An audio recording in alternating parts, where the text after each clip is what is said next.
Mr. Toad, I'm so happy I could eat you up. I really could. You know what I'd like to do, Mr. Toad?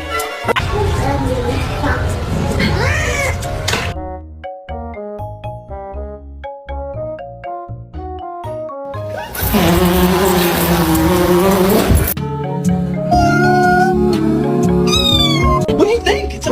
How did you get the peanut butter frying? I mean, I don't know. It was a well thought out plan.